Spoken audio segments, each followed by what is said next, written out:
کیا فرماتے ہیں علماء دین و مفتیان شرامتین اس بارے میں کہ ہم نے یہ سن رکھا تھا کہ جب مسلمان میت کے لیے اس کے گھر والے یا دوسرے لوگ دعا و استغفار، صدقہ و خیرات اور قرأت قرآن وغیرہ کی صورت میں ایصال ثواب کرتے ہیں تو اس کو یہ معلوم ہو جاتا ہے کہ کس نے اس کے لیے یہ ایصال ثواب کیا ہے، جبکہ ایک شخص کا کہنا ہے کہ ایصال ثواب تو درست ہے، لیکن اس بات کی شریعت میں کوئی اصل نہیں کہ میت کو بھی علم ہو جاتا ہے۔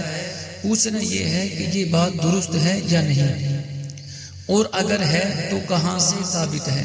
برائے کرم تشفی بخش جواب عطا فرمائیں۔ بسم اللہ الرحمن الرحیم۔ الجواب بعون الملک الوہاب، اللہم ہدایت الحق والصواب۔ جب مسلمان میت کے لیے اس کے گھر والے یا دوسرے مسلمان دعا و استغفار، صدقہ و خیرات اور قرأت قرآن وغیرہ کر کے ایصال ثواب کرتے ہیں تو وہ مسلمان میت اس ایصال ثواب کرنے والے کو جانتی پہچانتی ہے۔ یہ بات متعدد روایات، اولیاء اکرام علیہم الرحمہ کے کشف اور خواب والے کئی واقعات اور معتبر علماء اکرام علیہم الرحمہ کی تصریحات سے ثابت ہے، لہٰذا اس کو بے اصل قرار دینا خود بے اصل اور باطل ہے۔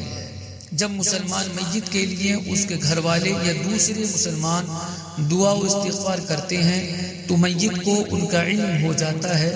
اس کے متعلق حدیث مبارکہ میں ہے، حضرت ابو ہریرہ رضی اللہ تعالیٰ عنہ سے روایت ہے، رسول اللہ صلی اللہ علیہ وسلم نے ارشاد فرمایا، بے شک بندہ مومن کے درجے کو جنت میں بلند کیا جاتا ہے تو وہ عرض کرتا ہے یہ درجہ مجھے کیسے ملا؟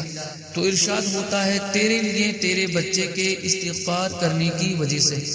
سنن بہقی اور اس کے علاوہ کئی حدیثوں کی کتابوں میں یہ روایت بھی موجود ہے۔ حضرت ابو ہریرہ رضی اللہ تعالی عنہ سے روایت ہے، وہ رسول اللہ صلی اللہ علیہ وسلم سے راوی ہیں، حضور پاک صلی اللہ علیہ وسلم نے ارشاد فرمایا کہ بے شک اللہ بندے کے درجے کو بلند فرماتا ہے تو وہ عرض کرتا ہے کہ اے میرے رب مجھے یہ درجہ کیسے حاصل ہوا؟ تو اللہ پاک ارشاد فرماتا ہے تیرے لیے تیرے بچے کی دعا کی وجہ سے۔ مرقات المفاتیح میں پہلی روایت کے تحت ہے، تیرے لیے تیری اولاد کے دعائے مغفرت کرنے کی وجہ سے یہ درجہ حاصل ہوا۔ حدیث کریمہ میں ولد کا لفظ استعمال کیا گیا ہے اور ولد کا اطلاق مذکر و مؤنث سب پر ہوتا ہے اور اس سے مراد مومن اولاد ہے۔ التذکرۃ لامام القرطبی میں ہے، اور بشار بن غالب کہتے ہیں کہ میں نے حضرت رابعہ عدویہ عابدہ کو خواب میں دیکھا اور میں ان کے لیے بہت زیادہ دعا کیا کرتا تھا، تو انہوں نے مجھے فرمایا اے بشار تیرا تحفہ ہمارے پاس نورانی طباق میں آتا ہے جو ریشمی رومالوں سے ڈھکے ہوئے ہوتے ہیں، اور اے بشار اسی طرح جب زندہ مسلمان اپنے مردہ بھائیوں کے لیے دعا کریں تو ان کی دعا کا بھی یہی حال ہے کہ اس کو ان کے لیے قبول کیا جاتا ہے اور کہا جاتا ہے یہ فلاں کا تیرے لیے تحفہ ہے۔ مسلمان میت صدقہ و خیرات کر کے ایصال ثواب کرنے والے کو بھی جانتی ہے۔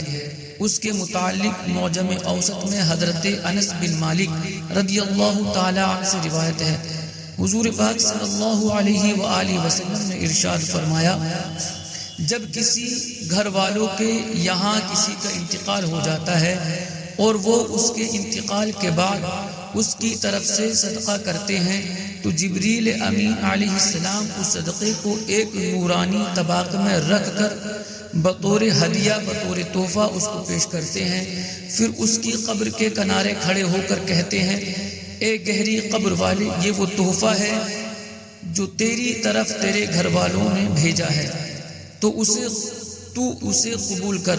تو وہ اس کی وجہ سے خوش ہوتا ہے اور خوشیاں مناتا ہے، اور اس کے پڑوسی قبر والے جن تک کوئی چیز بطور تحفہ نہیں پہنچتی وہ غمگین ہو جاتے ہیں۔ شرح صدور میں ہے ایک نیک بندے نے اپنے والد کو خواب میں دیکھا تو ان سے ان کے والد نے کہا کہ اے میرے بیٹے کاش کہ تم لوگ اپنے تحفوں کو ہم سے نہ روکتے، تو اس نیک بندے نے کہا کہ اے میرے والد، کیا مردوں کو زندوں کے تحفوں کی پہچان ہوتی ہے؟ تو والد نے کہا کہ اے میرے بیٹے، اگر زندہ لوگ نہ ہوتے تو مردے ہلاک ہو جاتے۔ جب مسلمان میت کے لیے اس کے گھر والے یا دوسرے لوگ قرآن پڑھ کر ایصال ثواب کرتے ہیں تو میت کو اس کا بھی علم ہو جاتا ہے۔ اس کے متعلق شرح الصدور ہی میں بحوالہ تاریخ امام ابن نجار حضرت سیدنا مالک بن دینار رحمت اللہ تعالی علیہ کا قول منقول ہے۔ میں جمعے کی رات ایک قبرستان میں داخل ہوا تو میں نے اچانک اس میں ایک چمکتا ہوا نور دیکھا، تو میں نے لا الہ الا اللہ پڑھ کر کہا کہ ہمیں لگتا ہے کہ اللہ عز و جل نے قبرستان والوں کی مغفرت فرما دی ہے۔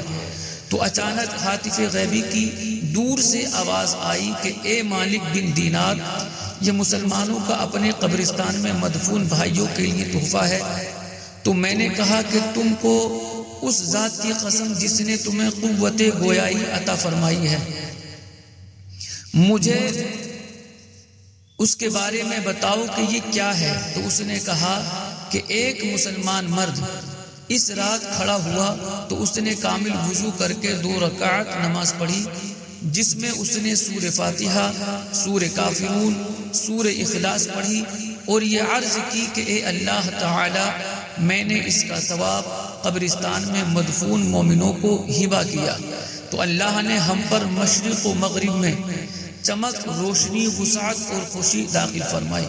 اسی میں حضرت سیدنا حماد مکی رحمت اللہ تعالی علیہ کا قول کچھ اس طرح منقول ہے، میں ایک رات مکہ مکرمہ کے قبرستان میں آیا تو میں نے اپنا سر ایک قبر پر رکھا اور سو گیا، تو میں نے خواب میں قبرستان والوں کو حلقہ در حلقہ دیکھا، تو میں نے کہا کہ کیا قیامت قائم ہو گئی؟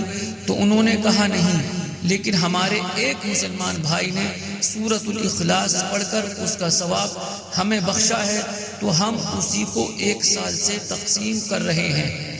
علامہ یافعی رحمت اللہ تعالی علیہ نے روز الریاحین میں ایک واقعہ ذکر فرمایا کہ ایک نیک بندے نے کسی نیک لڑکے کے باپ کو خواب میں دیکھ کر پوچھا کہ جس طرح دوسرے قبر والے صدقہ، دعا اور قرآن کی قراءت کا ثواب جمع کرتے ہیں، تم کیوں نہیں کرتے؟